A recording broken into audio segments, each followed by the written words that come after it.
Hello mga katinderela, kahapon nga pala maaga pala akong gumising dahil nga mamimili kami dahil sobrang dami nang wala sa tindahan namin. Siguro mga 4 o'clock ako gumising and then syempre hindi pa tayo tumayo no, nagmuni-muni muna tayo dahil medyo tinatamad pa nga ako and then maaga pa naman and at ayun nga, bali nakarating na kami din sa pinamimilihan namin and syempre, kailangan muna natin i-check yung mga item na malapit nang mag-expired.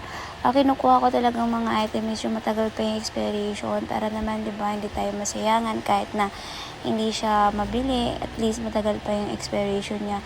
Nung nakaraan nga kasi, may naka-deliver sa amin na expired na. So, hindi ko siya na-check nung dinideliver sa akin kasi expected ko naman na mga bago yung dadating. Pero sad to say, expired na nga yung isang item and then ayun nga, sinabi naman namin at papalitan naman nila. Yun naman ang kagandahan basta may resibo ka, pwedeng palitan yan lalo na kapag mga ganong scenario, expired na nga and then kasiraan din naman nila yun in case na hindi nila palitan, di ba? At ganoon din naman sa tindahan namin na kapag meron naman talagang may something sa binili nila sa amin is tinatanggap namin yun and then nire-report din namin sa binilhan namin. And guys, nga pala, mayroon ako paparinig sa inyo at kayo na nga lang ang humusga kasi hindi ko rin namin alam kung ano yung narinig namin dito. Sobrang creepy talaga kasi kung makikita nyo sa video na yan, kami lang talaga dalawa ng Diyosawa ko dyan that time kasi medyo maaga pa nga yan and then wala pa masyadong tao.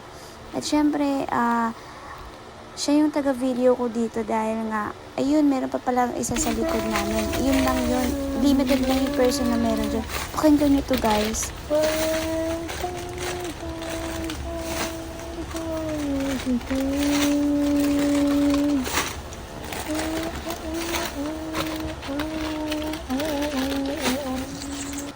Grabe, napakinggan nyo ba? Wala kaming kasama that time na nag-video kami and then first time kong makarinig niyan.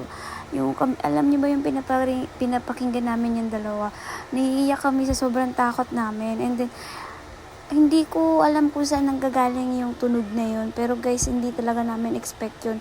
Ni-review ko siya kagabi at narinig ko nga hindi ko nga na-edit to kagabi dahil nga sobrang natakot ako. And then ngayon ko lang nga na-edit yan dahil hindi ko alam yung pakiramdam ko kasi nga first time ko makarinig ng mga ganun. And then guys, meron pa yan pangalawa. Pakinggan nyo yung sa pangalawa and parang boses nila ako siya na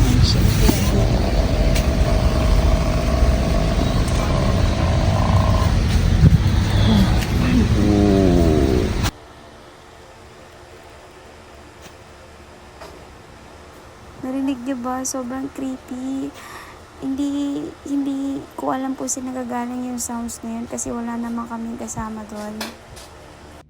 Hindi ko kayo tinatakot mga katinderela pero ito yung experience namin habang namimili kami. And siguro next time hindi na lang din ako mag-video dito kasi nga natakot talaga ako. Kayo na lang ang bahalang humusga sa narinig nyo. Yun lang, maraming salamat sa panonood. Thank you.